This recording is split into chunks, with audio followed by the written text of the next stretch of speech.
Fui falar com o gerente, pronto para cumprimentar ele. Quando cheguei perto, o gerente zombou. Eu falo com funcionários de baixo nível. Todos riram. As câmeras filmaram.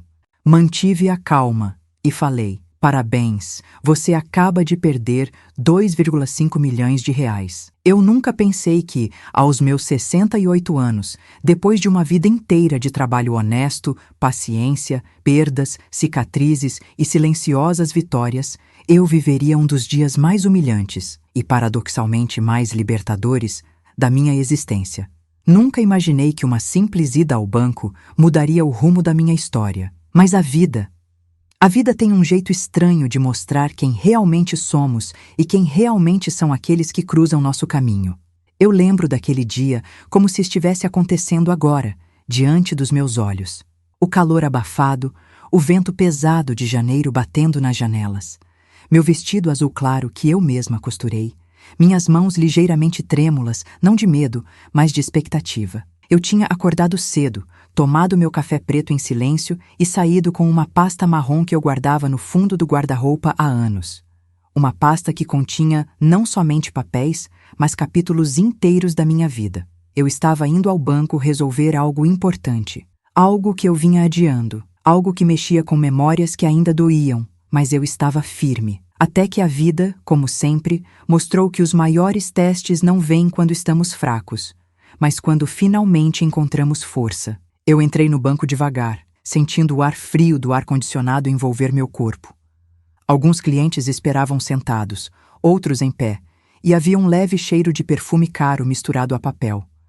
Caminhei até a área de atendimento e perguntei por Marcelo, o gerente. Já tinham me falado dele, homem arrogante, jovem demais para o cargo, mas querido pelos clientes mais importantes. Eu não me importei com isso. Eu só precisava resolver o que tinha de resolver. A funcionária da recepção, educada, pediu que eu aguardasse. E aguardei, com calma, com dignidade, até que o destino decidiu que aquele seria o dia em que eu veria a verdadeira face de alguns seres humanos.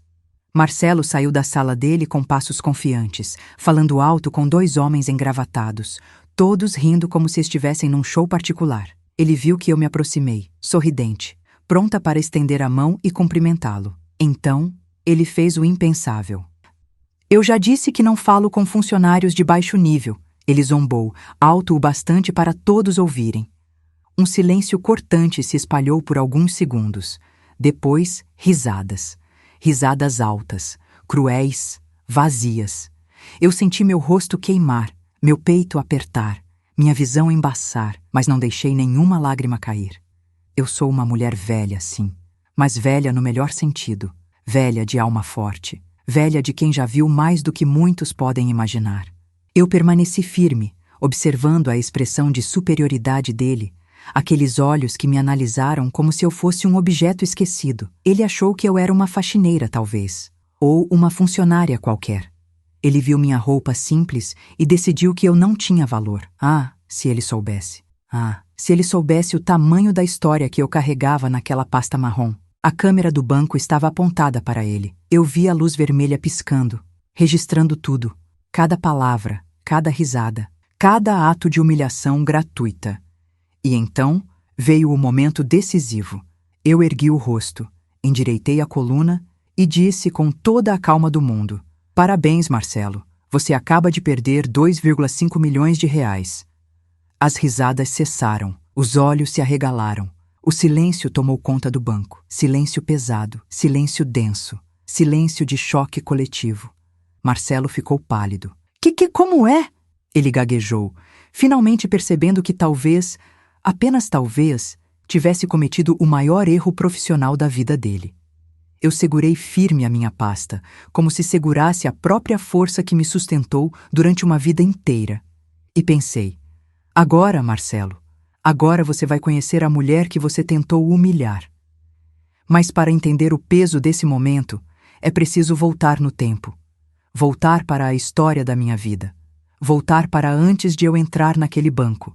Voltar para antes da arrogância dele se chocar com a dignidade que construí ao longo de décadas. Porque aquele gesto dele, aquela frase cruel, foi apenas a gota que transbordou uma represa inteira que eu carregava dentro de mim. e que agora, finalmente, eu permitiria que viesse à tona. Quando eu disse aquelas palavras, você acaba de perder 2,5 milhões de reais. O tempo pareceu parar. O ar ficou mais pesado, como se todas as moléculas ao redor tivessem parado para ver o que aconteceria. Até o barulho da impressora atrás do balcão silenciou. Marcelo piscou várias vezes, incrédulo, como se sua mente recusasse aceitar o que seus ouvidos acabavam de ouvir. Mas eu aceitei. Eu aceitei porque eu sabia exatamente o peso daquelas palavras. Eu sabia o valor de cada centavo. Eu sabia a história por trás daquela quantia.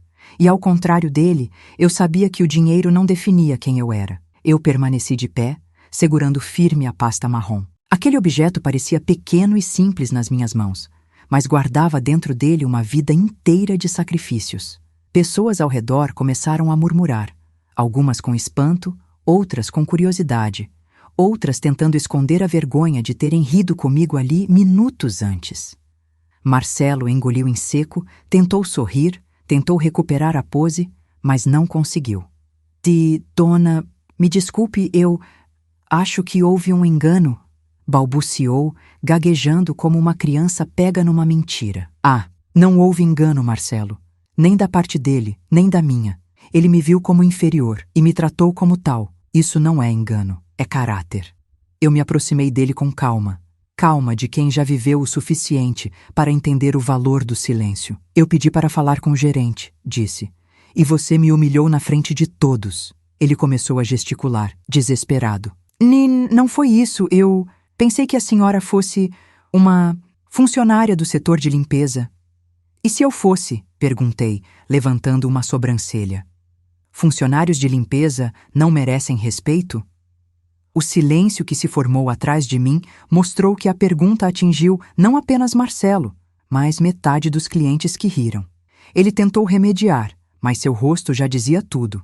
Arrogância em sua forma mais pura, arrogância destilada que se alimenta do desprezo pelos outros. Uma arrogância que eu já conhecia, porque já vi esse tipo de olhar antes, anos atrás, em outro lugar, em outra situação. E eu iria voltar lá agora, para que você entenda por que eu permaneci tão calma diante daquela humilhação. Depois do impacto inicial, Marcelo pediu que eu fosse à sala dele. Eu recusei. Eu não vou sair deste saguão, disse. O que tenho a resolver pode ser feito aqui mesmo. Ele olhou para os lados, desesperado. As câmeras estavam filmando, os clientes observavam, os funcionários cochichavam. E ele sabia que qualquer passo errado poderia custar o emprego. Mal sabia ele que o emprego já estava perdido. Vamos conversar em particular, insistiu. Não, respondi firmemente. Quem me humilha em público, me pede desculpas em público. Foi ali que os olhos do gerente arregalaram. Foi ali que os sorrisos amarelos apareceram. Foi ali que os clientes presentes desviaram o olhar, envergonhados. Eu respirei fundo e voltei no tempo. Eu tinha 26 anos quando coloquei os pés numa fábrica pela primeira vez. Meus dedos eram finos, mas precisaram rapidamente aprender a força. Meu corpo era pequeno, mas aprendeu a carregar peso. Meu coração era ingênuo, mas aprendeu a suportar desprezos. Naquela época, meu marido, Rogério, ainda estava vivo. Ele não era rico, não era bonito, não era fácil, mas era trabalhador. E nós dois, juntos, enfrentávamos a vida com coragem. Tínhamos um sonho: juntar dinheiro para abrir uma pequena loja de ferramentas. Nossa própria renda, nossa própria independência. Trabalhávamos horas e horas. Não tínhamos férias, não tínhamos luxo, não tínhamos descanso, mas tínhamos esperança. Rogério me dizia: Júlia, um dia vamos olhar para trás e pensar, valeu a pena. Eu acreditava, até que anos depois veio o golpe mais duro que o destino poderia dar. Um caminhão desgovernado, uma esquina molhada, um telefone tocando às 3 da manhã. Rogério morreu ali. Naquele dia, a minha vida quase acabou junto, mas algo dentro de mim insistiu em permanecer viva. Algo dentro de mim dizia que eu precisava continuar. Por mim, por ele, pelo que construímos juntos. Foi então que me lembrei do sonho da loja e decidi que não deixaria morrer. Ao longo das décadas seguintes, fiz o impossível. Juntei cada centavo, fiz bicos, economizei até no que não podia. Trabalhei em 3 lugares ao mesmo tempo. Vendi bolos, Fiz costuras, reformei roupas, passei noites acordada. Acordei antes do sol por mais de 40 anos. E tudo isso foi para construir 2,5 milhões de reais. Não foi sorte, não foi herança, não foi jogo, não foi presente. Foi trabalho, duro, constante, silencioso, de uma mulher que a sociedade tenta invisibilizar, mas que jamais se dobra. Os 2,5 milhões eram o resultado de uma vida inteira, uma vida que Marcelo tentou diminuir em segundos. Voltei ao presente. Minha mão apertou a pasta marrom. E pela primeira vez falei: Marcelo, esses 2,5 milhões são o único fruto de uma vida inteira de luta. Eu vim transferi-los para outro banco, hoje, para encerrar minha conta aqui. Os olhos dele se arregalaram como se ele tivesse levado um soco. Dona Júlia, por favor, não faça isso. Podemos conversar. Eu não tive intenção. Não teve intenção? Perguntei, firme. A intenção não muda o impacto. Você me humilhou, e foi gravado. Ele empalideceu. As câmeras pegaram tudo, reforçou a funcionária da recepção, baixinho, como se pedisse desculpas ela mesma. Eu a encarei por um instante. Ela parecia constrangida, e percebi que havia mais pessoas ali, que gostariam de me pedir perdão, mas o perdão não deveria vir delas, e sim dele. Marcelo respirou fundo, engolindo seu próprio orgulho. Eu peço desculpas, disse, quase num sussurro. Eu aproximei um pouco mais o rosto. Não peça desculpas para mim, Marcelo. Peça para todos os trabalhadores que você menospreza. Porque hoje você só perdeu dinheiro. Mas um dia pode perder algo muito maior. Ele ficou calado. Calado como alguém que finalmente reconhece sua própria sombra. O banco estava paralisado. E aquilo era só o começo. Porque o que Marcelo não sabia é que ele não tinha perdido apenas uma cliente. Tinha perdido algo que jamais conseguiria recuperar. A confiança. E no mundo financeiro, isso vale mais do que qualquer cifra. Eu deixei o banco naquele dia sem olhar para trás, mas minha história com aquele lugar e com aquela humilhação estava apenas começando. O que veio depois mudou tudo. Quando saí do banco naquele dia, com o coração acelerado e a pasta marrom mais firme do que nunca entre meus dedos, a sensação que me tomou não foi alívio, não foi vitória, não foi orgulho, foi um vazio. Um vazio silencioso, profundo, aquele tipo de vazio que apenas pessoas que viveram muito conseguem reconhecer. Não era tristeza, era algo mais complexo, uma mistura de cansaço, incredulidade e uma pergunta incômoda que ecoava dentro de mim. Quantas vezes mais eu ainda serei tratada como invisível? Porque aquela humilhação no banco não foi a primeira, e na verdade, ela nem foi a pior. Eu caminhei pela rua devagar, sentindo o sol bater no meu rosto, mas sem realmente sentir o calor. Meus passos eram firmes, mas a minha alma parecia fragilizada, como se alguém tivesse aberto uma antiga ferida que nunca cicatrizou completamente. A verdade é que, mesmo depois de tantos anos, as palavras ainda machucam. Funcionária de baixo nível. Eu já tinha ouvido outras versões dessa frase antes, e sempre vinda de gente como Marcelo, jovens arrogantes demais para perceber o tamanho da vida, ignorantes demais para respeitar histórias que nunca testemunharam.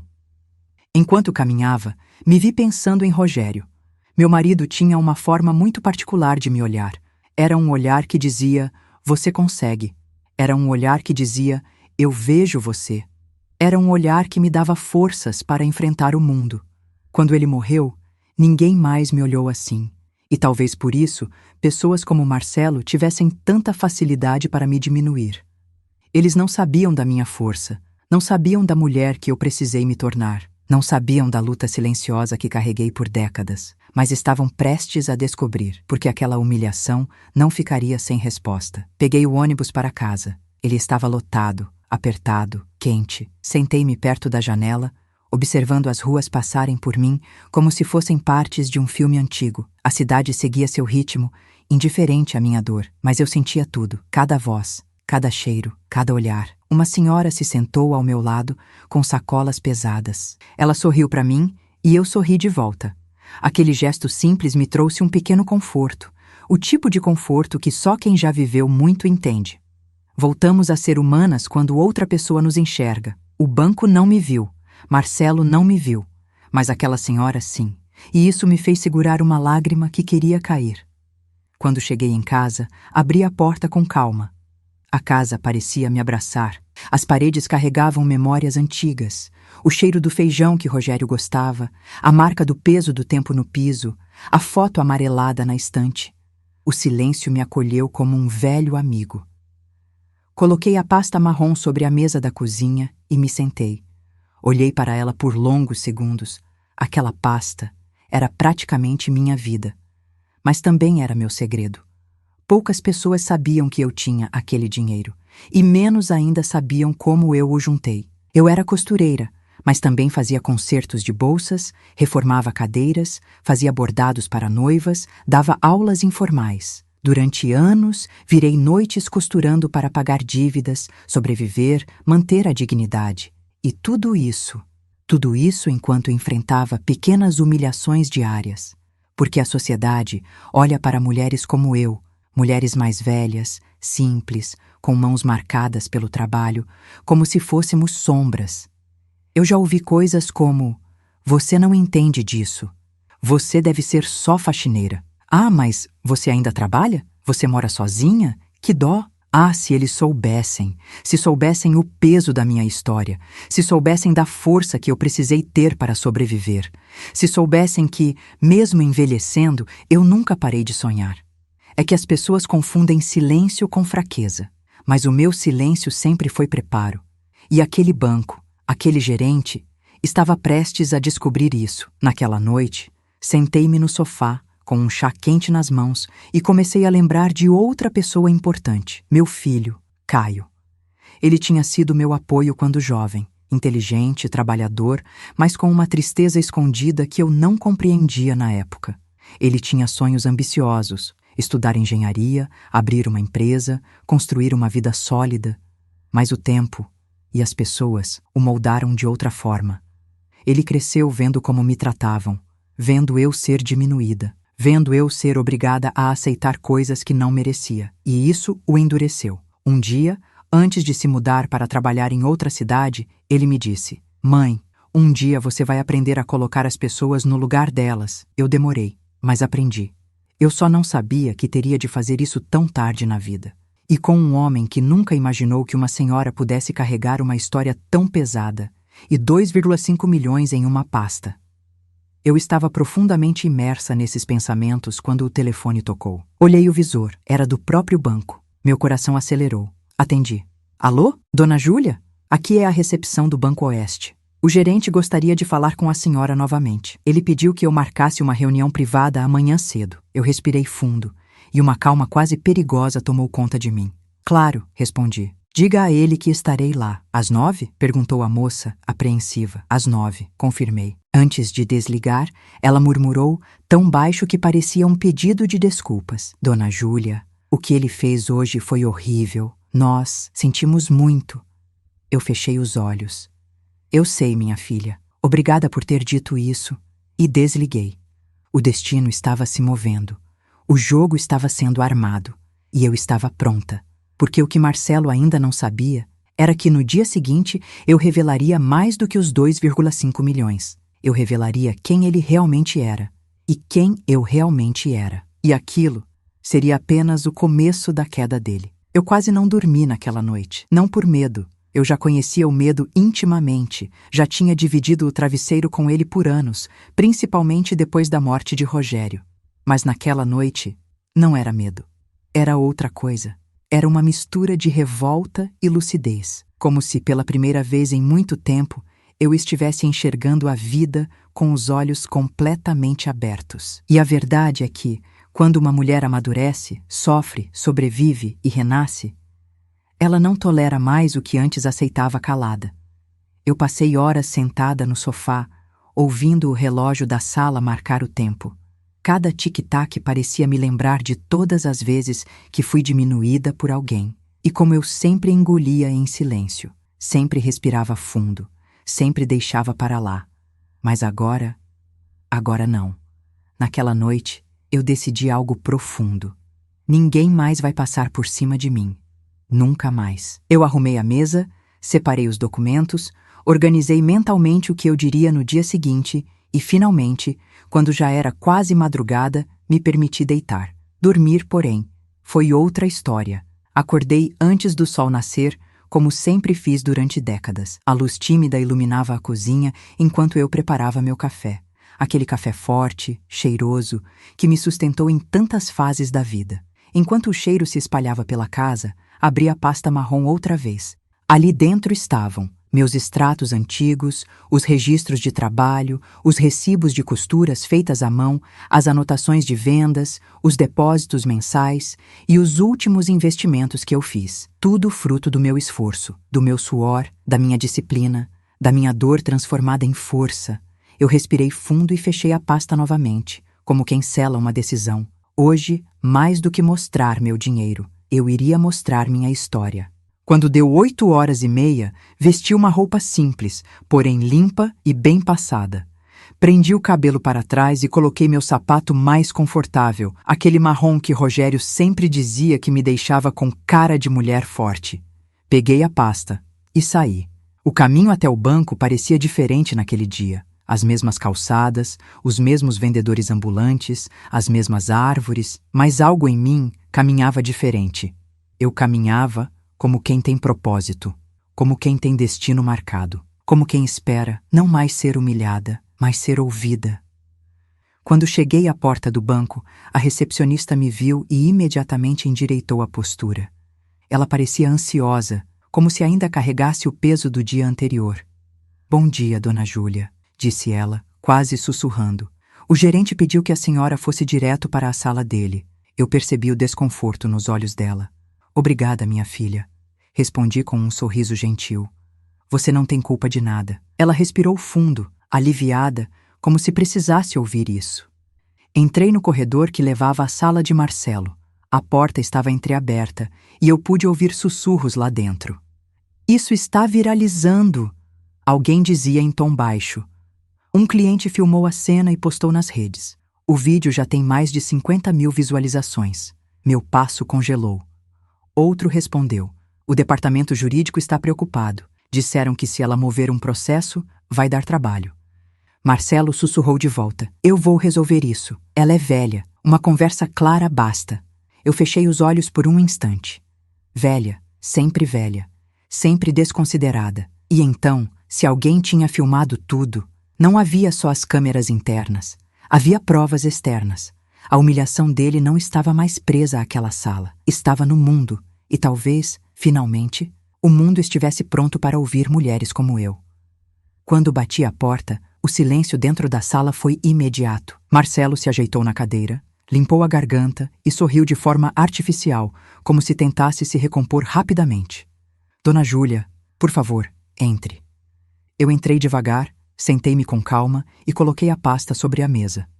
O barulho da pasta tocando a madeira ecoou como um aviso. "Agora é a minha vez." Marcelo se inclinou, tentando recuperar a postura profissional. "Antes de começarmos, eu gostaria de me desculpar novamente pelo ocorrido ontem", disse ele, modulando a voz como se ensaiasse para parecer autêntico.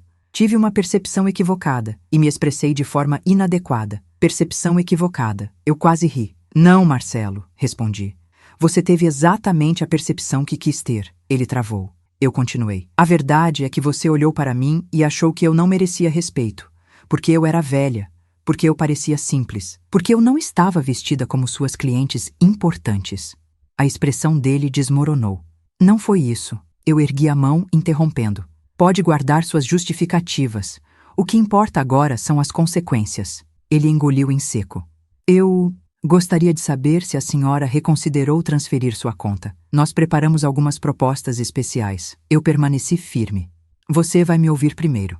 Marcelo se acomodou na cadeira, desconfortável, e eu comecei a falar. "Você sabe o que esta pasta representa?" perguntei, colocando a mão sobre ela. Ele balançou a cabeça, tentando esconder o nervosismo. "Representa", continuei, 40 anos da minha vida. 40 anos costurando de madrugada, segurando dor nas costas, cuidando de clientes ingratos, criando um filho quase sozinha, enfrentando dores que você jamais compreenderia. Ele desviou o olhar. Eu continuei.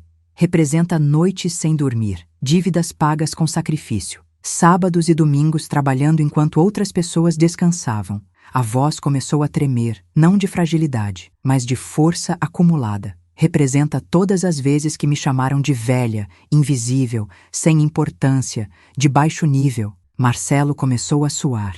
E veja você, disse com calma, o gerente do banco onde guardo meu dinheiro há 20 anos, olhando para mim como se eu fosse nada. Ele abriu a boca, mas eu não permiti que ele falasse. Mas o erro não foi seu, foi meu, declarei. Meu em achar que precisava continuar onde não era respeitada. A frase atingiu ele como um golpe. Então abri a pasta devagar e puxei um envelope grosso. Marcelo arregalou os olhos. O que é isso? Perguntou. Meu pedido formal de encerramento de conta? Respondi. Ele quase caiu da cadeira. Não, não faça isso. Dona Júlia, eu imploro. Me deixe tentar reparar. Mas ali, naquele instante, algo aconteceu. Algo que eu jamais esperava. Uma funcionária bateu à porta com o rosto aflito. Com licença, a diretoria regional quer falar com a senhor? Ela olhou para mim. E com a senhora também, disse, com respeito verdadeiro. Marcelo ficou imóvel, petrificado. E eu percebi. A humilhação dele estava apenas começando. E eu permanecia ali, sentada, calma como uma pedra antiga. Porque diante de homens que constroem poder com arrogância, mulheres como eu erguem poder com dignidade. E a dignidade sempre vence no final. Se você gosta das nossas histórias, do nosso conteúdo e quer nos ajudar a continuar trazendo relatos profundos, emocionantes e verdadeiros como este, se inscreva no canal. Isso ajuda muito e fortalece o nosso trabalho. Obrigada de coração. Quando a funcionária abriu a porta da sala e disse que a diretoria regional queria falar comigo e com Marcelo, senti um arrepio subir pela espinha. Não era medo, era algo mais profundo. A sensação de que algo grande estava prestes a acontecer. Marcelo, ao contrário, ficou pálido como papel. O rosto dele dizia tudo. Ele sabia que estava em apuros. Eu o observei por alguns segundos. Ele tentava manter a postura, mas suas mãos tremiam. Tremiam como as mãos de alguém que, pela primeira vez, entende que suas ações têm consequências. A diretoria quer falar comigo? Ele repetiu, quase sem voz. Sim, confirmou a funcionária. Eles estão na videoconferência agora. Pediram sua presença imediata. E ela olhou para mim com respeito. Pediram a presença da senhora também. Marcelo me encarou com horror. Ele sabia o que aquilo significava. A humilhação que ele me fez passar. Agora estava prestes a cair sobre ele, de cima, de onde ele jamais esperou.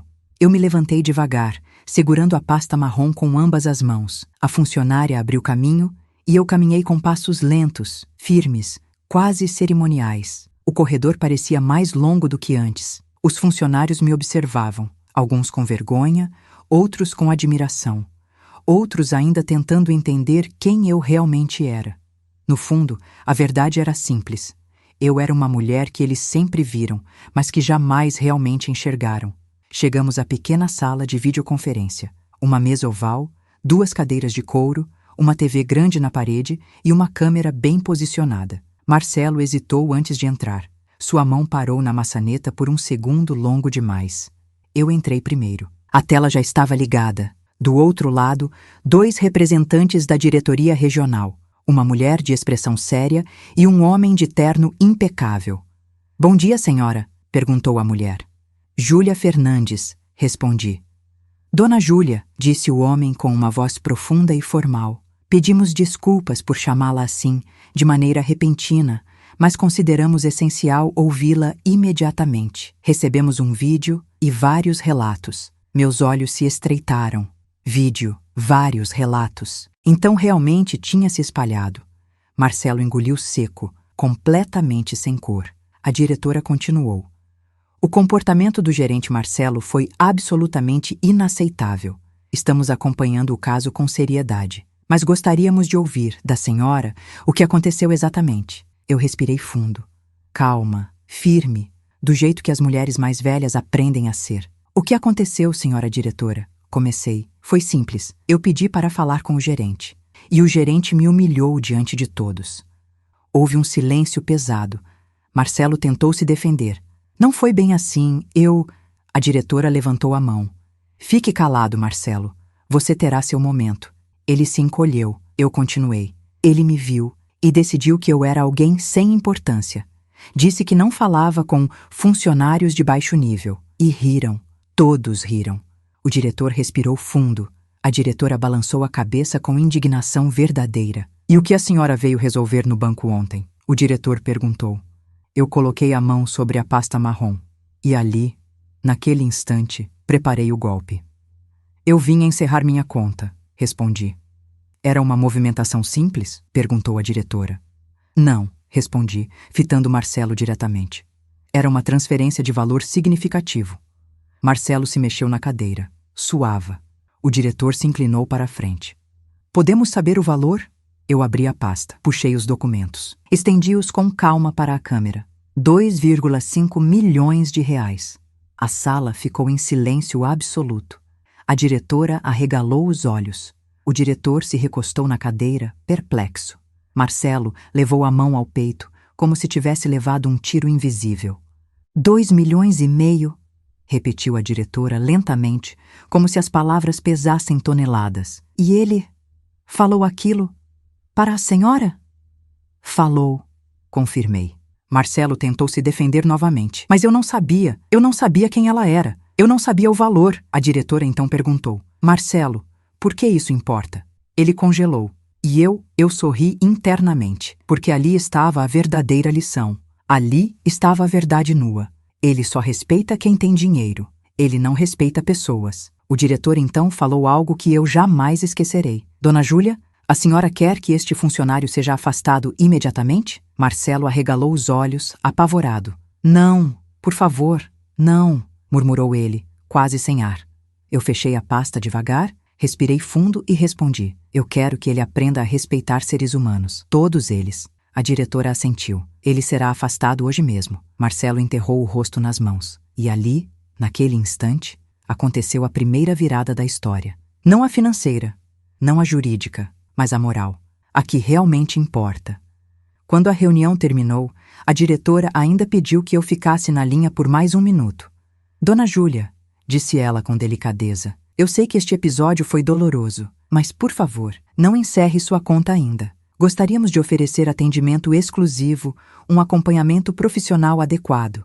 Havia algo na voz dela que não era fingido, era consideração, era respeito.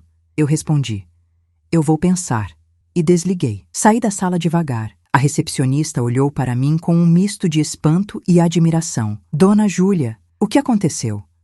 Eu sorri, um sorriso pequeno, mas cheio de força. O que sempre acontece quando a verdade aparece, minha filha, respondi. A máscara cai. Ela assentiu, emocionada. Mas enquanto eu caminhava em direção à saída, algo me chamou a atenção. 2 funcionários olhavam para mim intensamente, sussurravam, faziam gestos discretos. E quando passei por eles, pude ouvir uma frase baixa demais para ser casual. Ela precisa saber daquilo, mas se ela souber, tudo muda. Sim, e muda para sempre. Eu parei. Eles me olharam, surpresos, e naquele instante eu senti. O problema no banco não era só o Marcelo. Era muito, muito maior. E que aquilo que eles queriam me contar poderia virar toda a história de cabeça para baixo. E foi exatamente o que aconteceu. Eu parei no corredor, sentindo aquele frio repentino que atravessa a espinha quando pressentimos que algo muito maior está acontecendo. Algo que não estava no planejamento. Algo que ninguém teve coragem de me contar antes. Os 2 funcionários se entreolharam, desconfortáveis, como meninos pegos fazendo algo proibido. Mas havia algo nos olhos deles.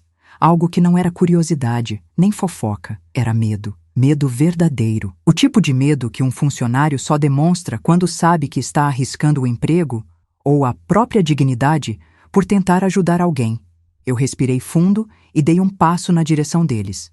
Vocês disseram que eu preciso saber de algo. Falei, com a voz baixa, mas firme. Então falem. Os 2 se entreolharam de novo.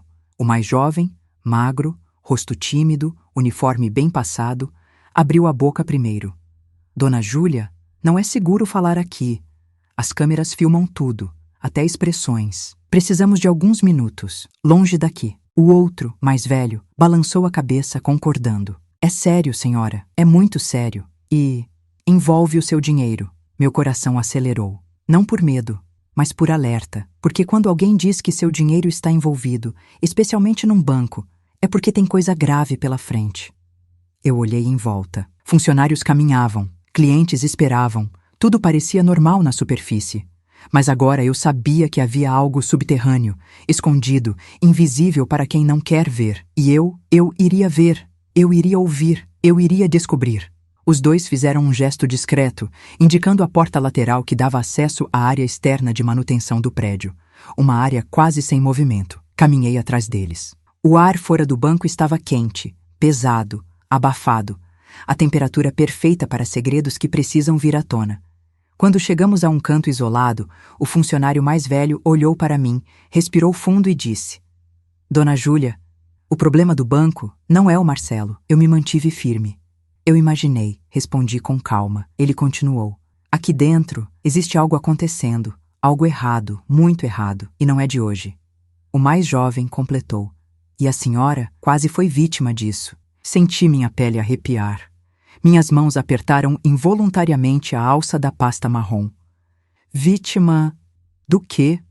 Perguntei. Os dois se entreolharam novamente. O mais velho falou: de um esquema de desvio interno. Funcionários manipulam contas de clientes idosos, especialmente aquelas que têm grande movimentação e pouco conhecimento digital. Meu coração parou por um instante. Estão desviando dinheiro de pessoas como eu? Perguntei, tentando manter a compostura. Ele confirmou com a cabeça. Sim, em pequenas quantias para não chamar atenção. Normalmente R$ 100, 150, mas como é feito com muitos clientes, o montante é enorme. O jovem então acrescentou: e o gerente encobre tudo. Ele sabe, ele sempre soube. Ele é quem autoriza. Aquela frase caiu sobre mim como uma queda d'água gelada. O chão pareceu se mover. A parede atrás de mim ficou distante. O ar ficou mais pesado do que antes. E vocês, como sabem disso? Perguntei. O jovem respondeu: porque tentaram fazer a mesma coisa com a senhora. Meu estômago revirou. Comigo? Ele assentiu. Foi por isso que Marcelo ficou tão agressivo ontem. Ele tinha medo de que a senhora viesse reclamar. Seu nome estava numa lista. Eu senti o corpo inteiro ficar leve e pesado ao mesmo tempo. Uma lista? Perguntei, sentindo a voz embargar. O funcionário mais velho limpou a garganta. Uma lista de clientes-alvo. Idosos que ele considerava fáceis de manipular. A senhora estava entre os 3 primeiros. O sangue sumiu do meu rosto. Aquela humilhação não foi acidente. Não foi impulso. Não foi um erro isolado. Foi tentativa de controle. Foi estratégia. Foi cálculo. Eles queriam me diminuir para eu não questionar nada. Para eu obedecer. Para eu aceitar, para eu não desconfiar. E eu conheço esse tipo de comportamento. Vi isso a vida inteira. Gente que tenta calar mulheres como eu. Gente que acha que idade é sinônimo de burrice. Gente que confunde humildade com submissão. Mas agora eu sabia. Agora tudo fazia sentido. O funcionário mais velho respirou fundo e completou: a senhora percebeu que sempre cobraram tarifas estranhas? Movimentações pequenas que nunca foram suas? A senhora já pagou o seguro que não solicitou? Eu fechei os olhos. Sim, eu já tinha visto algumas cobranças estranhas, mas sempre pensei que era coisa do banco. Nunca imaginei maldade. Nunca imaginei conspiração. Eu confiava demais. Quando abri os olhos, senti uma chama de indignação queimando dentro de mim. E por que vocês estão me dizendo isso agora? Perguntei. O mais jovem respondeu com a voz firme: porque depois do vídeo de ontem, a diretoria vai investigar tudo, finalmente, e a senhora precisa se proteger, antes que eles tentem apagar rastros. O mais velho então tirou um papel dobrado do bolso e me entregou. Esses são alguns registros internos, prints, logs, coisas que, tecnicamente, não deveríamos ter acesso, mas guardamos, porque sabíamos que um dia alguém ia precisar. Eu abri o papel, e o que vi ali fez meu mundo desabar e se reconstruir ao mesmo tempo. Meu nome, minha conta. Pequenos débitos, pequenas movimentações, alterações feitas pelo próprio gerente, autorizadas por ele, escondidas em extratos ajustados. E no canto da folha, um comentário digitalizado, uma nota interna dele. Cliente idosa, renda estimada alta, alvo potencial. Eu senti um nó no peito. Uma onda de indignação tomou meu corpo. Eu, que nunca fiz mal a ninguém. Eu, que lutei por cada centavo. Eu, que enfrentei a vida com honestidade. Eu, que sobrevivi a dores que aquele homem jamais entenderia. Fui colocada em uma lista, como se fosse um objeto, um alvo, uma presa fácil. E tudo isso me levou a uma única conclusão. A agressão dele ontem não era arrogância apenas, era medo. Ele me humilhou para tentar me intimidar antes que eu descobrisse a verdade. E isso só reforçou algo dentro de mim. Eu não iria recuar, eu não iria silenciar, eu não iria aceitar, nunca mais. Eu ergui o rosto, respirei fundo e disse com firmeza: vocês fizeram o certo em me procurar. Agora, tudo vai mudar. Os dois assentiram aliviados, mas também tensos. Eles sabiam que, a partir daquele momento, nada mais seria como antes. E eu sabia que minha guerra com o banco acabava de se transformar em algo muito maior. Não era mais sobre um gerente arrogante, era sobre um sistema de abuso, um esquema criminoso, um ataque planejado contra idosos. E agora eu tinha provas. E mais importante, eu tinha coragem. A coragem que a vida inteira tentaram tirar de mim. A coragem que a idade, ao contrário do que dizem, não enfraquece, aperfeiçoa. Saí do beco lateral com os dois funcionários atrás de mim, como se tivéssemos acabado de participar de uma reunião clandestina. E, de certa forma, foi isso mesmo. O sol batia forte no rosto deles, revelando a tensão estampada em suas expressões. Eles estavam com medo. E medo, no ambiente corporativo, não aparece do nada. Medo nasce quando verdades perigosas começam a ser ditas. Eu segurava o papel que eles tinham me entregado. A folha parecia mais pesada do que realmente era, como se carregasse o peso da minha dignidade violada. E carregava, porque ali estava a prova viva de que tentaram me enganar, de que tentaram tirar vantagem da minha idade, de que me enxergaram como presa fácil. E isso despertou algo em mim que estava adormecido há anos. Uma mulher que ninguém deveria ter provocado. Enquanto caminhávamos de volta para a entrada do banco, senti que a respiração dos dois funcionários estava entrecortada. Eles estavam arriscando tudo ao me alertar. Eu sabia o que significava ir contra um gerente em uma instituição financeira. Risco de demissão, de retaliação, de serem vistos como um problema. Eu parei e olhei para eles. Vocês fizeram o certo, falei, firme, e vão ficar bem. Eu garanto. Eles não sabiam como eu poderia garantir algo assim, mas confiaram. Talvez porque naquele momento eu também parecia maior do que era. Talvez pelo modo que eu caminhava, ou pelo modo que falei na reunião com a diretoria, ou talvez porque, quando uma mulher da minha idade fala com firmeza, existe um peso ancestral ali. Um peso que só quem viveu muito entende. Ao entrar novamente no saguão, todos os olhares se voltaram para mim. Mas dessa vez, não eram olhares de desdém. Eram olhares de respeito silencioso. A recepcionista se levantou. Dona Júlia, a diretoria pediu que a senhora aguardasse alguns minutos. Eles querem falar novamente com a senhora, pessoalmente. Pessoalmente. Não mais por videoconferência. A diretoria estava vindo. O banco estava literalmente se movendo porque uma senhora de 68 anos se recusou a aceitar humilhação. A ironia disso não passou despercebida por mim. Eu me sentei na poltrona confortável, sentindo o ar frio do ar-condicionado acariciar meu rosto. A pasta marrom estava no meu colo. Eu a segurava como quem segura um filho, como quem protege algo precioso. E foi ali, sentada no meio daquele banco que tantas vezes ignorou minha existência, que senti a primeira onda real de indignação visceral. Porque não era só sobre mim, era sobre tantos outros. Tantas senhoras, tantos senhores, tantas pessoas humildes que já foram enganadas por sistemas frios, por gerentes arrogantes, por empresas que se apoiam na fragilidade dos outros para lucrar. Eu senti uma lágrima quente se formar, mas não deixei cair. Não naquele momento. Eu precisava estar inteira. 15 minutos depois, a porta automática se abriu com um som metálico e 3 pessoas entraram. Eu as reconheci de imediato pelas fotos nos sites corporativos. A diretora regional, o diretor administrativo e um auditor. Não era comum mover auditor assim, tão rapidamente. Aquilo só acontecia quando havia suspeita grave. Eles caminhavam rápido, focados, preocupados. Quando me viram, desaceleraram e me cumprimentaram com respeito sincero. Dona Júlia, disse a diretora, obrigada por ter aguardado. Eu me levantei lentamente, sem pressa. Minha coluna estava reta, meu olhar firme. O diretor administrativo então pediu, Podemos conversar em uma sala privada? Eu olhei para os 2 funcionários que me alertaram, ainda de pé perto da porta, inquietos, como se tivessem cometido um crime ao me ajudar. Eu não deixaria que sofressem por terem feito a coisa certa. Sim, respondi, mas quero que eles 2 venham comigo. Os diretores trocaram olhares rápidos. Havia conflito ali. O auditor falou primeiro. Isso pode ser incomum. Eu mantive o olhar. Incomum é tentar enganar idosos. Incomum é manter esquemas escondidos.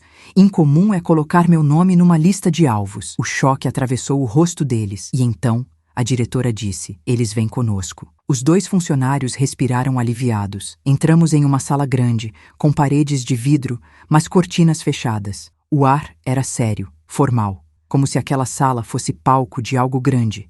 Sentamo-nos ao redor de uma mesa longa. Eu fiquei na ponta, a posição de quem conduz, mesmo sem intenção. A diretora iniciou. Dona Júlia, recebemos algumas denúncias anônimas esta manhã. E agora, recebemos mais informações, inclusive vídeos. A situação é bastante grave. A senhora poderia nos contar tudo o que sabe? Desde o início?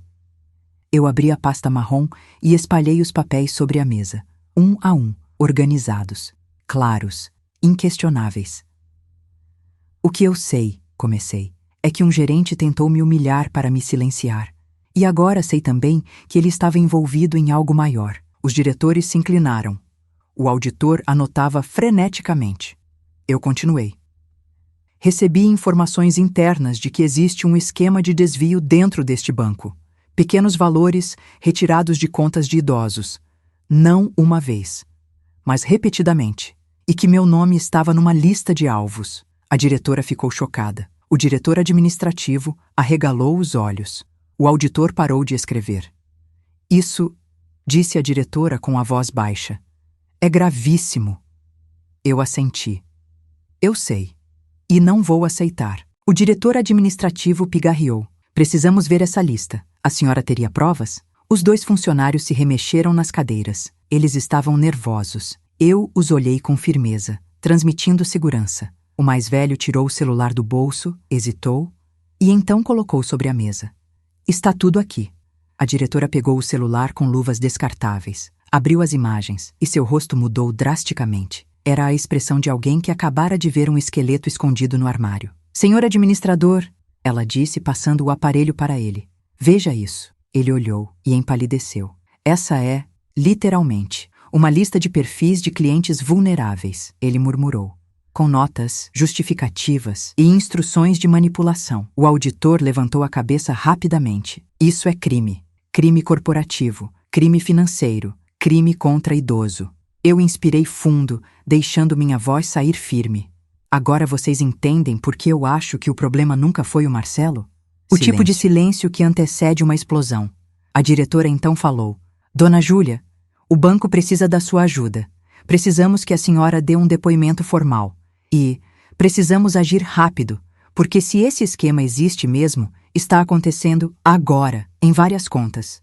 Eu assenti. Eu ajudo, mas com uma condição. Qualquer uma, respondeu o diretor administrativo sem hesitar. Ninguém, absolutamente ninguém, falei pausadamente, vai prejudicar esses 2 funcionários por terem me contado a verdade. Eles fizeram o certo e devem ser protegidos. Os 3 diretores se entreolharam e então a diretora respondeu. Dona Júlia, eles não serão tocados. Eles serão testemunhas formais e, provavelmente, promovidos pela coragem. Os funcionários se emocionaram. Um deles enxugou discretamente uma lágrima. E eu senti um calor no peito. Porque justiça não machuca apenas quem erra. Ela precisa proteger quem faz o certo. Mas naquele momento, antes que pudéssemos prosseguir, uma notícia estourou. A porta da sala se abriu sem aviso.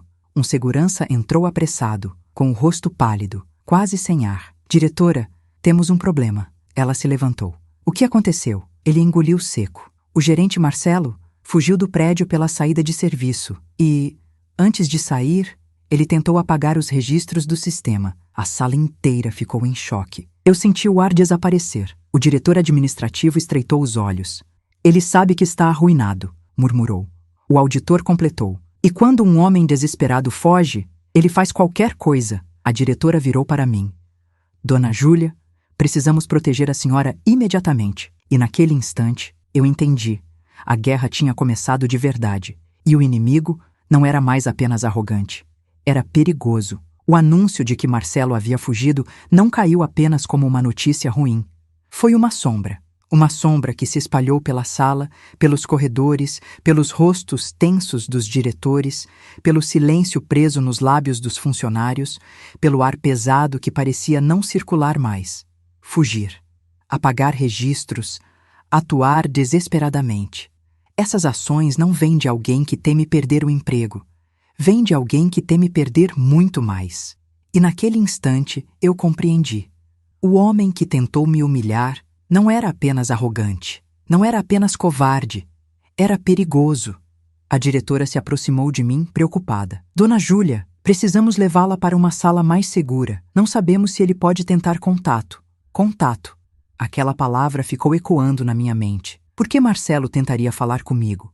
O que ele poderia querer? Qual era o desespero tão grande que o faria correr daquele jeito? A diretora não me deu tempo para responder. Ela apenas colocou a mão no meu braço, com respeito. Venha. Agora. Eu permiti que me guiasse. Fui levada para a sala de reuniões do último andar. Um espaço alto, com janelas blindadas e portas com fechadura magnética. O auditor permaneceu ao meu lado. Do lado de fora, 2 seguranças ficavam na porta. A senhora está protegida, disse o auditor, tentando tranquilizar. Ninguém entra aqui. Mas o que me inquietava não era a possibilidade de Marcelo entrar. Era a pergunta que martelava minha mente. Por que exatamente ele fugiu? Eu tinha visto muita coisa na vida para acreditar que alguém destrói provas apenas por medo de um processo. Não. Quando alguém apaga rastros, é porque esconde algo muito maior. Respirei fundo e sentei-me à mesa. A diretora caminhava pelo ambiente como uma leoa inquieta. O diretor administrativo falava ao telefone com alguém, repetindo: corram, verifiquem, procurem câmeras externas. O auditor folheava documentos com velocidade impressionante. E eu ali, no meio disso tudo, uma senhora de 68 anos observava cada movimento e sentia que, de alguma forma inexplicável, tudo aquilo tinha acontecido por causa do que fizeram comigo. Uma injustiça pessoal se revelando como uma injustiça coletiva. De repente, a porta se abriu, apenas o suficiente para a recepcionista entrar às pressas. Ela estava pálida, segurando algo tremendo entre as mãos. Diretora, achamos isso! Na mesa do gerente, ela entregou um envelope pardo, grosso, lacrado com fita. A diretora pegou o envelope com cuidado, como se pudesse explodir. Olhou para mim, olhou para o auditor e abriu. Um cheiro fraco de mofo escapou, como se os papéis guardados ali estivessem escondidos há muito tempo. A diretora puxou os documentos e seu rosto mudou. Mudou como se tivesse visto algo monstruoso. Algo impensável. Algo que poderia derrubar não apenas carreiras, mas o próprio banco. Não pode ser, ela sussurrou. O diretor administrativo se aproximou, pegou as folhas das mãos dela e foi possível ver a cor sumindo do rosto dele também. O auditor se levantou tão rápido que a cadeira arrastou no chão. Eu permaneci imóvel, atenta, esperando. Até que a diretora, com a voz embargada, disse: Dona Júlia, a senhora precisa ver isso. Ela colocou os papéis sobre a mesa. Meus olhos, antes firmes, começaram a tremer diante do que eu estava prestes a ler. O primeiro documento era uma lista, mas não a lista pequena que os funcionários me mostraram antes. Era uma lista enorme. Décadas de nomes, décadas de contas-alvo, décadas de manipulação escondida. E lá estava o meu nome, marcado 3 vezes, com códigos internos que significavam risco, vulnerabilidade e alto potencial. Meu estômago revirou, mas aquilo ainda não era o pior. O pior estava na segunda folha, um relatório interno confidencial, com detalhes de movimentações feitas na minha conta há mais de 12 anos. Movimentações que eu jamais fiz, débitos que eu jamais solicitei, alterações que eu jamais autorizei. E o nome de quem autorizou tudo, digitalizado no canto da página, perfeitamente legível: Caio Fernandes, meu filho. Eu senti o chão sumir, o ar sumiu, o mundo ficou distante. Não, murmurei, incapaz de acreditar. Isso não pode ser verdade. Meu filho, o meu Caio, o meu menino, aquele que eu criei com amor, aquele que prometi ao Rogério cuidar, aquele que eu vi crescer em silêncio, guardar mágoas, carregar culpas, esconder sombras que eu nunca consegui decifrar. Meu filho havia mexido na minha conta sem que eu soubesse. Havia feito empréstimos no meu nome, havia autorizado tarifas ocultas, havia permitido que o banco me enxergasse como alvo, havia me colocado involuntariamente, ou não, no caminho de Marcelo. Eu passei a mão no papel, com as mãos tremendo. Isso deve ser engano. Falei com o coração despedaçando. Meu filho nunca faria isso, nunca. O auditor respirou fundo. Dona Júlia, precisamos ser muito transparentes. Esses documentos são reais. O diretor completou. E isso significa que... Marcelo sabia. Há anos. A diretora então finalizou. Seu filho trabalhou aqui há muito tempo. Ele deixou dívidas. E Marcelo assumiu o controle da sua conta após isso. Meu corpo ficou gelado. Eu sabia que Caio tinha dificuldades. Sabia que ele enfrentava depressão. Sabia que pouco antes de se mudar, ele estava desesperado por dinheiro. Mas eu nunca imaginei que ele pudesse ter feito isso comigo. Eu senti o peito apertar, a garganta fechar, o coração se quebrar em 1000 pedaços, porque a pior dor do mundo não é a injustiça cometida por estranhos, é a injustiça cometida por quem amamos. Lágrimas desceram dos meus olhos, silenciosas, densas, inevitáveis. A diretora segurou minha mão. Dona Júlia, sinto muito. Eu balancei a cabeça e fechei os olhos com força. E naquele momento eu entendi.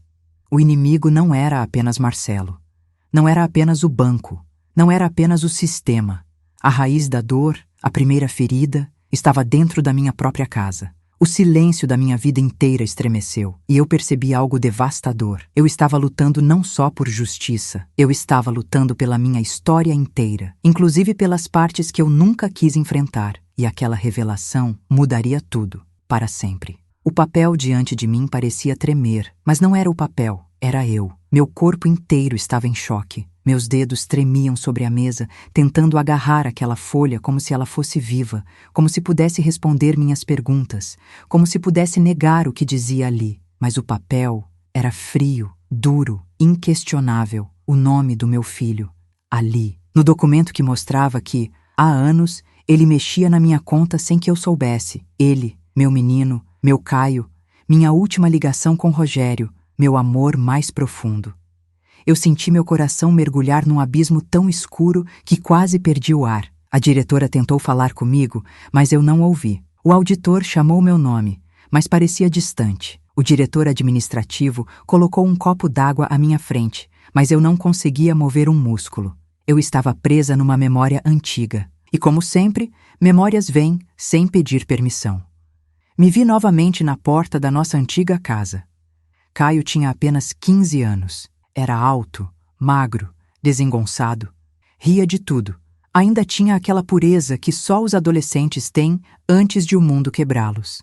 Lembro do dia em que ele me trouxe seu primeiro salário de um bico que fez. Mãe, toma, para a senhora comprar uma coisa bonita para a senhora. Eu ri, emocionada. Eu não preciso de nada, meu filho. Fique com isso para você. Não, mãe, a senhora merece. Era esse o menino que eu lembrava. Não o homem mencionado naquele documento.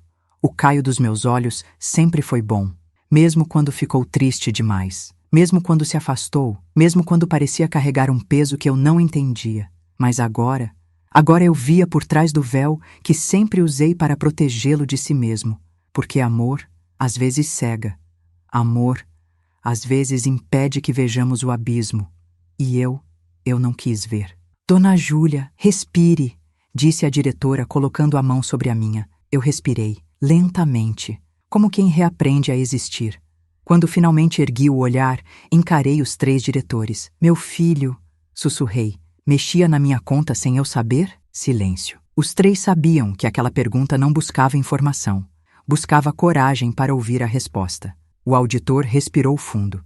Sim, Dona Júlia. Ele autorizou tarifas, fez empréstimos pequenos no seu nome, movimentou valores que, somados, deram margem para que o sistema marcasse a senhora como cliente de potencial alto. Isso a colocou na lista de vulneráveis de Marcelo. Eu mordi o lábio, apertando a pasta com tanta força que minhas mãos ficaram brancas. Como meu filho pôde? como um menino que cresceu no meu colo, que viu minhas noites perdidas, que viu eu chorar escondida para ele não perceber, que viu eu costurar até ferir meus dedos. Como ele pôde permitir algo assim? Mas a pergunta verdadeira veio logo depois. Por quê? Vocês sabem por que ele fez isso? Perguntei, com a voz vazia. O diretor administrativo colocou os papéis sobre a mesa e respirou fundo. Antes de falecer, seu filho deixou dívidas. Muitas dívidas. Ele tentava escondê-las, tentava consertar, mas a situação fugiu do controle. E ele usou sua conta em momentos de desespero, não somente por maldade, mas por falta de alternativa. Eu fechei os olhos, meu coração doeu como se estivesse sendo arrancado do peito. Caio morreu lutando contra algo que eu nunca soube, algo que consumiu sua vida adulta, algo que ele jamais dividiu comigo. Talvez por vergonha, talvez por medo, talvez por acreditar que precisava me proteger. Mas ao tentar me proteger, ele me feriu. A vida é cruel, mas a verdade é ainda mais. A diretora então acrescentou: existe mais uma coisa, dona Júlia. E eu sinto muito. Meu corpo gelou. Ela pegou outra folha no envelope deixado por Marcelo. Uma folha com marcas de dedos, pontos de caneta, anotações à mão. Esse é o relatório interno que Marcelo guardava sobre a senhora. Colocou-o à minha frente. Eu li devagar. Cliente sem conhecimento digital, idosa, histórico de movimentações atípicas, filho falecido com dívidas internas, potencial para abordagem. Meu sangue ferveu. Abordagem. Potencial. Era assim que eu era vista? Como uma oportunidade, como uma presa, como um alvo, uma mulher que lutou décadas, reduzida a uma linha fria num documento clandestino. E então, vi algo que fez minhas mãos tremerem. Observação. Emocionalmente fragilizada. Boa candidata para manipulação discreta. Eu senti uma onda de indignação subir pelo meu corpo. Fragilizada?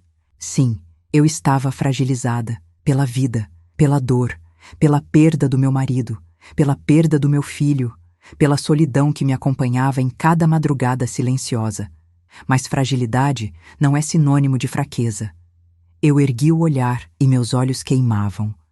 Eu fui manipulada por anos, porque meu filho deixou rastros? A diretora respondeu com sinceridade. Sim, dona Júlia, mas a culpa maior não é dele. É de quem usou os erros dele para lucrar sobre a senhora. O banco falhou com a senhora há muito tempo. O auditor assentiu. E isso vai mudar, a partir de agora. Mas aquele documento, aquela lista, aquele relatório, acenderam algo dentro de mim. Algo que estava apagado desde a morte de Rogério. Eu senti uma força antiga, uma força que mulheres maduras carregam em silêncio. E ali, naquela mesa, rodeada de provas, de verdades e de dores, algo dentro de mim despertou. Eu não seria mais uma vítima. Eu iria lutar, por mim, pela minha história, pelas pessoas que não têm coragem ou voz para enfrentar gigantes como aquele banco. Mas antes, uma dúvida latejava dentro de mim. Uma dúvida que eu não podia ignorar. Onde Marcelo está agora? Perguntei. O diretor administrativo respondeu. Estamos procurando, mas ele ainda não foi localizado. A diretora acrescentou.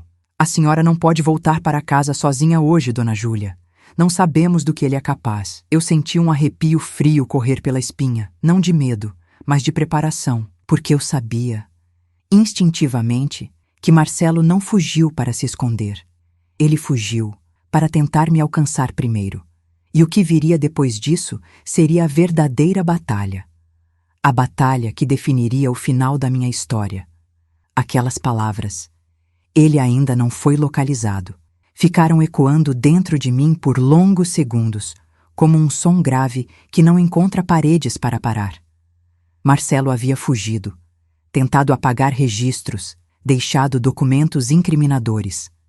E agora estava solto. Eu não conseguia ignorar algo que senti desde o primeiro momento em que ele me humilhou. Marcelo não era apenas um arrogante. Ele era instável. O tipo de homem que perde o controle quando percebe que seu poder está ruindo, e homens assim são perigosos. Precisamos agir rápido, disse o auditor, passando a mão no rosto. Se ele voltou para apagar rastros, pode ter tentado acessar o sistema de casa ou de outro terminal. Precisamos bloquear tudo agora. O diretor administrativo saiu da sala apressado, falando ao telefone. A diretora permaneceu ao meu lado, sempre observando minhas reações, como se quisesse garantir que eu não fosse desabar.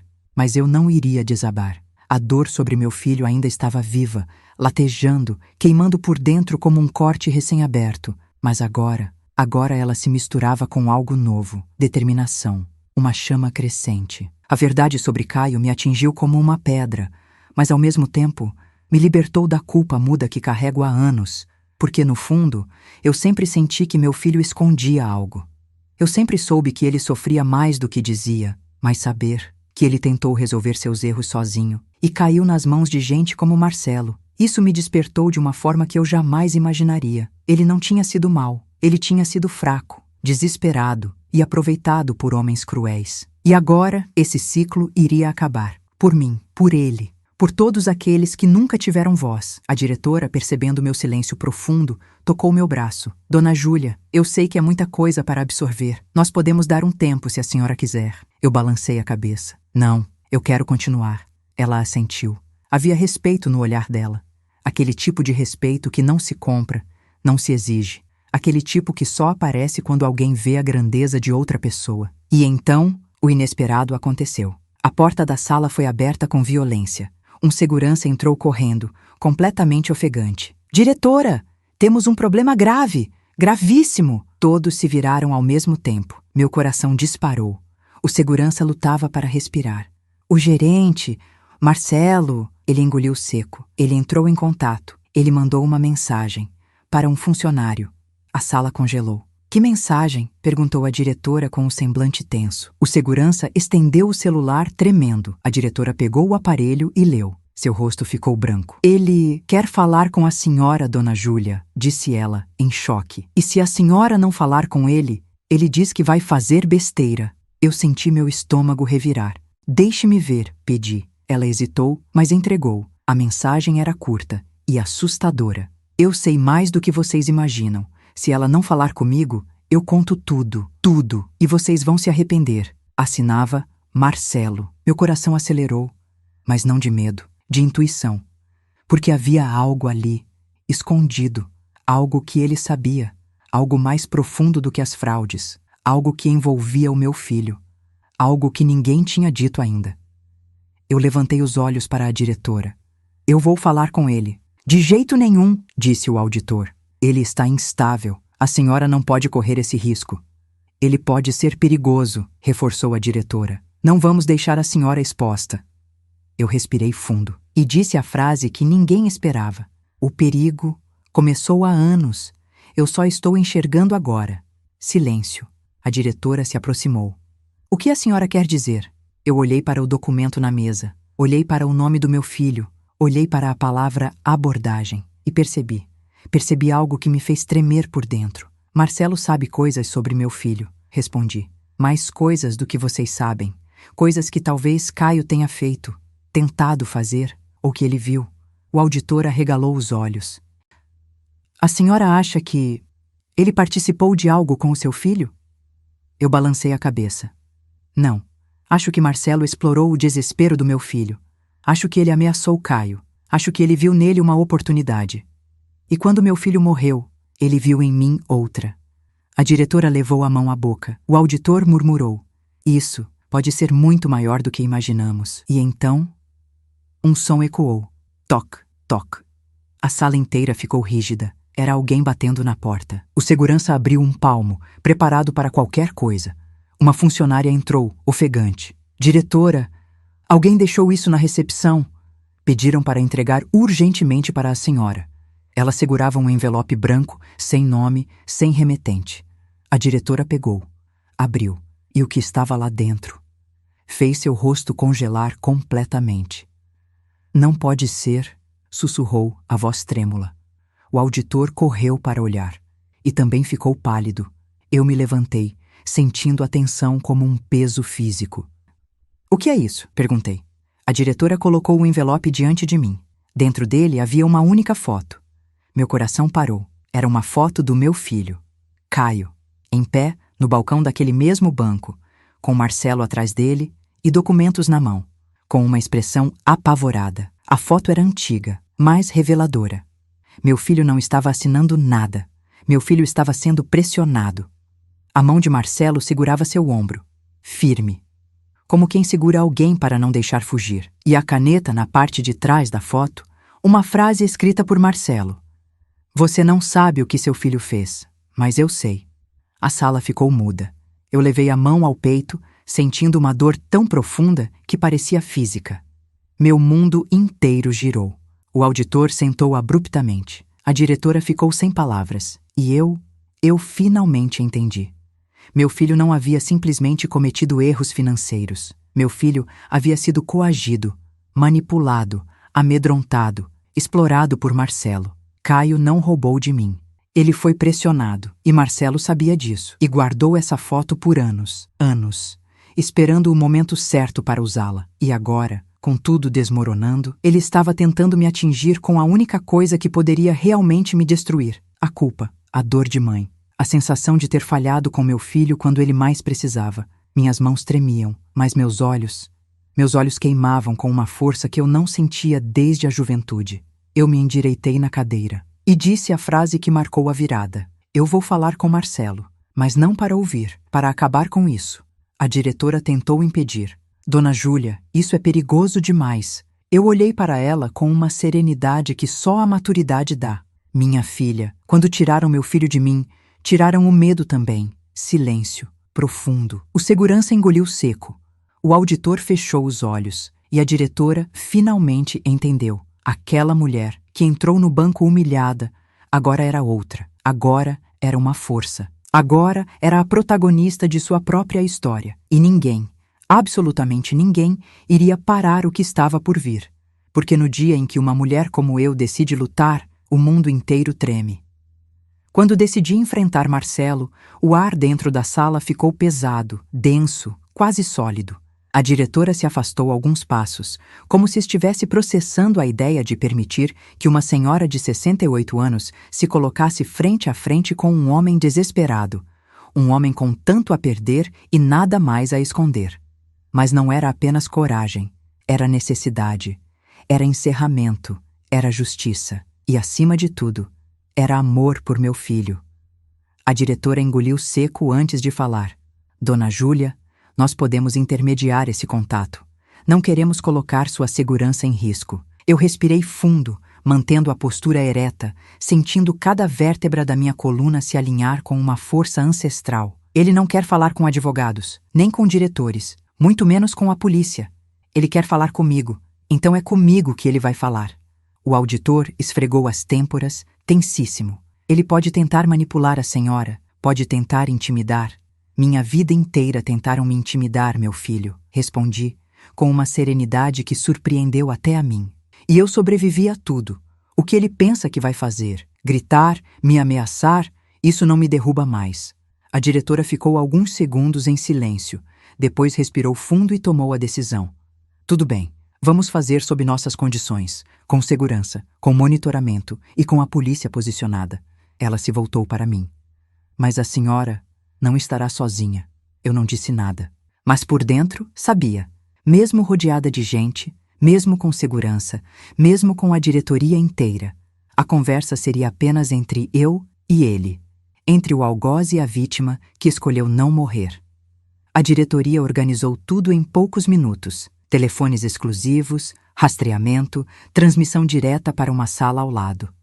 A polícia foi avisada discretamente. O banco fechou as portas para manutenção emergencial e clientes foram redirecionados para outras agências. O ambiente inteiro se transformou num cenário de guerra silenciosa.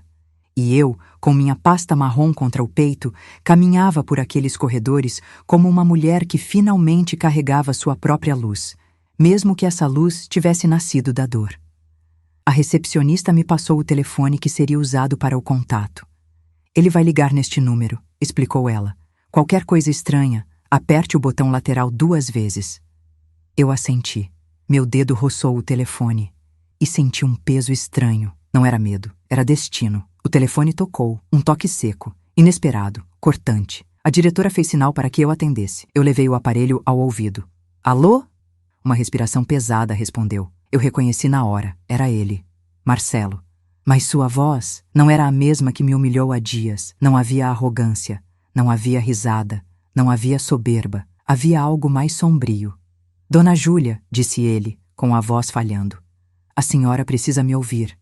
Respirei fundo. Estou ouvindo. Ele respirou forte, como se estivesse lutando contra lágrimas, ou contra a própria consciência. Eles estão tentando me incriminar, mas eu não sou o culpado disso tudo. Eu só obedeci ordens. Meu sangue gelou. Ordens. A diretora, do outro lado da sala, arregalou os olhos ao ouvir a palavra pelos fones de monitoramento. Ordens de quem? Perguntei, mantendo minha voz firme. Marcelo hesitou, por longos segundos, até que finalmente, num sussurro quebrado, respondeu. Do seu filho. Meu corpo inteiro congelou. Não, murmurei. Marcelo continuou. Não exatamente. Seu filho. Começou algo que nunca terminou. Ele entrou em um acordo comigo anos atrás. Eu tentei ajudar ele, mas quando ele morreu, tudo caiu sobre mim. A diretora gesticulou desesperada, mandando manter a calma, mas eu já estava calma. Calma como a noite antes da tempestade. Me explique, pedi. Marcelo respirou fundo, quase soluçando. Seu filho não conseguia pagar as dívidas. Ele estava sendo pressionado por gente perigosa. Ele me procurou, pediu para adiar cobranças, pediu para eu fazer vista grossa, e, em troca, ele me daria acesso temporário à conta da senhora. Apenas até resolver a situação. Minhas mãos ficaram frias. Ele estava desesperado, continuou Marcelo. Ele dizia que a senhora nunca poderia saber, que preferia morrer a te decepcionar. Uma dor profunda atravessou meu peito. Ele preferia morrer, e ele morreu. Meu filho morreu com medo de me desapontar. Eu levei a mão ao peito, engolindo lágrimas. Marcelo prosseguiu. Depois que ele faleceu, aqueles que cobravam dele vieram atrás de mim. Eu precisei continuar. Continuar o quê? Perguntei com a voz rouca. Manipulando contas de idosos, confessou. Eles exigiam dinheiro. Eu fiz o que pude. Mas quando descobriram que a senhora tinha muito guardado, eu não consegui impedir.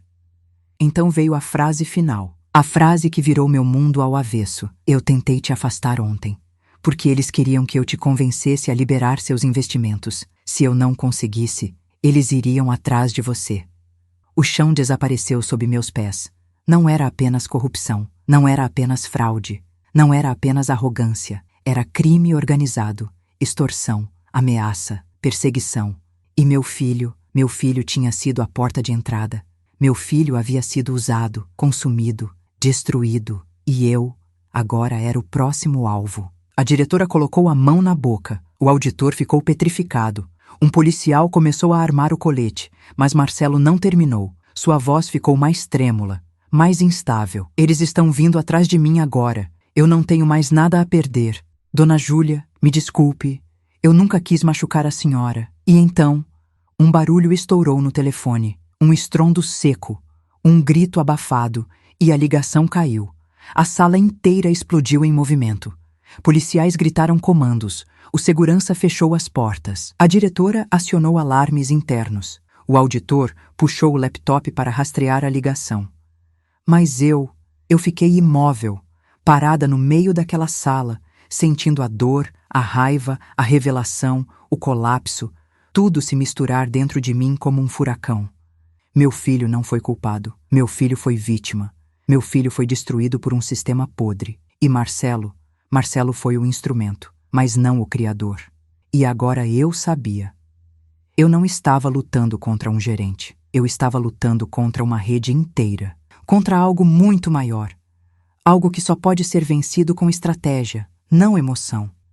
Eu fechei os olhos e, naquele instante, nasceu dentro de mim a mulher que enfrentaria tudo aquilo. A mulher que ninguém nunca viu. A mulher que a vida inteira foi subestimada. A mulher que agora tinha a verdade, as provas, a coragem e o motivo. E como toda mulher forte sabe, quando o motivo é o amor por um filho, nada pode pará-la. Depois do estrondo no telefone, a sala virou um redemoinho de sons, passos, ordens urgentes, portas batendo e policiais correndo. Mas, dentro de mim, Tudo estava silencioso. Um silêncio tão profundo que parecia vindo de outro mundo. Aquele silêncio que só aparece quando a alma entende que chegou ao fim de um ciclo e ao começo de outro. Eu me sentei devagar, segurando a pasta marrom no colo, como se ela fosse um pedaço do meu coração. A diretora se aproximou com o rosto pálido. Dona Júlia, a polícia rastreou o sinal. Já estão a caminho. Eu assenti, mas minha mente estava longe dali. Eu só conseguia pensar em Caio. Ele não foi ladrão. Ele não foi mau. Ele não foi fraco como eu pensei por tantos anos. Ele foi vítima. Uma vítima silenciosa. A vítima perfeita para homens cruéis. A vítima ideal para um sistema que se alimenta de desesperados. E a culpa que eu carreguei por tanto tempo, por achar que ele me deixou sozinha por egoísmo, agora se desfazia como poeira. Meu filho tentou me proteger. E morreu tentando. Morreu carregando o peso que não deveria ser dele. E eu ainda estava viva. Viva para lutar. Viva para reparar. Viva para dar a ele o que ele nunca teve. Justiça. Meia hora depois, os policiais voltaram. Sérios, tensos, atentos. Achamos o carro de Marcelo, disse um deles. Ele bateu num poste a poucas quadras daqui. Está ferido, mas vivo. Será trazido para a custódia. Eu fechei os olhos. Marcelo estava vivo. Isso era importante. Um homem vivo pode negar, pode fugir, pode tentar se justificar, mas também um homem vivo pode ser obrigado a confessar. E confissão era o que eu precisava. 2 horas depois, ele estava sentado numa sala de interrogatório do próprio banco. Um ambiente frio, branco, iluminado por lâmpadas duras. Eu fiquei diante da sala, vendo tudo através da janela de vidro espelhado. Marcelo parecia menor. Muito menor do que o homem arrogante que me humilhou. Estava com um corte na testa, o olho roxo, a camisa rasgada. O orgulho dele estava quebrado de um jeito irreversível. Quando mencionaram meu nome, ele arregalou os olhos. Não de raiva, mas de medo. Ele sabia que eu não era mais a senhora que ele zombou. Eu era a mulher que derrubaria tudo. A diretora me chamou para entrar. Dona Júlia, a senhora quer ouvir? Eu respirei fundo. Eu quero encerrar isso de vez. Entrei. A porta fechou atrás de mim. Marcelo ergueu o rosto tenso, encolhido, respirando rápido. E então, quando nossos olhos se encontraram, ele desmoronou. Eu não queria fazer isso, disse, com a voz quebrada. Eles me obrigaram. Eu estava preso no esquema antes mesmo de virar gerente. Eu só obedeci ordens. Por favor, acredite. Eu caminhei até a mesa, com calma, com dignidade. Não estou aqui para acreditar no que você diz, respondi. Estou aqui para ouvir a verdade. Ele abaixou a cabeça, e a verdade começou a sair. Toda, crua, sem enfeites. Ele contou sobre a organização criminosa infiltrada no banco, sobre os clientes idosos usados como fonte de dinheiro, sobre as pequenas fraudes que, somadas, viravam fortunas, sobre os chefes ocultos, homens sem rosto que nunca apareciam, mas que controlavam tudo. E então ele falou sobre Caio. Seu filho. Ele não queria participar. Ele tentou sair. Ele tentou te proteger. Ele disse que preferia morrer do que te envolver nisso. Eu tentei convencê-lo a não contar nada. Meu peito se apertou. E meu filho morreu sem me contar a verdade. Sussurrei. Marcelo fechou os olhos. Ele foi ameaçado. Ele estava desesperado. Mas ele nunca te traiu. Nunca, Dona Júlia. Ele só tinha medo. Medo de ver a senhora sofrer. Ele me implorou. Implorou para eu te deixar em paz. Uma lágrima silenciosa escorreu pelo meu rosto. Caio, meu filho. Ele não me decepcionou. Ele tentou me proteger de monstros. E morreu tentando. Eu segurei as lágrimas e perguntei. E por que você fez isso comigo? Marcelo chorou. Porque eles disseram que se eu não colocasse a senhora na lista, eu seria o próximo. Eu estava preso. Eu fui covarde. Sim, ele foi. Covarde. Mas eu não precisava ouvir mais nada. A diretora então entrou e disse: Isso é o suficiente. Marcelo será preso hoje mesmo. O Ministério Público já está preparando denúncia. A senhora conseguiu derrubar uma operação criminosa que durou anos. Eu respirei fundo e senti algo dentro de mim se libertar, como se uma porta antiga tivesse sido aberta, como se um peso enorme tivesse finalmente sido colocado no chão. Meu filho não era um traidor, ele era um herói silencioso. E eu era a mulher que terminaria o que ele não conseguiu. As semanas seguintes foram intensas. Investigações, depoimentos, jornalistas tentando me entrevistar, o banco revisando processos, chefes ocultos sendo procurados, vítimas sendo indenizadas, e eu ali, acompanhando tudo. Presente, forte, com minha pasta marrom, como sempre. A diretoria regional me fez um pedido. Queremos que a senhora seja conselheira comunitária para representar clientes idosos. Seu conhecimento, sua coragem, sua história podem nos ajudar a corrigir o que foi destruído. Eu sorri, emocionada, porque pela primeira vez estavam me vendo.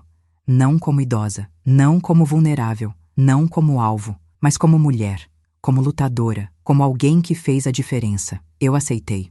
E hoje, ao olhar para trás, percebo algo que aprendi tarde, mas aprendi para sempre. A vida sempre coloca máscaras nas pessoas, mas a verdade arranca todas. Marcelo caiu, o banco mudou, a fraude acabou e meu filho finalmente descansou, porque agora eu sei, ele nunca me abandonou. Ele tentou me proteger da única forma que sabia. Eu guardo a última foto dele com carinho. Não a foto da chantagem, mas uma antiga, dele sorrindo, segurando um prato com as panquecas queimadas que ele tentou fazer para mim no Dia das Mães. Ali, naquele sorriso torto e doce, eu vejo a verdade. Ele era bom, ele era meu. Ele foi vítima, não vilão. E hoje, quando acordo e vejo o sol batendo pela janela, eu digo para mim mesma: você venceu, Júlia, não pela força, mas pela coragem de enfrentar a verdade. E isso é tudo. Se você ouviu minha história até aqui, do fundo do meu coração, obrigada, obrigada por me acompanhar, obrigada por me dar voz, obrigada por permitir que histórias como a minha sejam contadas com dignidade. Por favor, se inscreva no canal. Isso nos ajuda a continuar trazendo relatos fortes, emocionantes e verdadeiros. Obrigada, de verdade. E até a próxima história.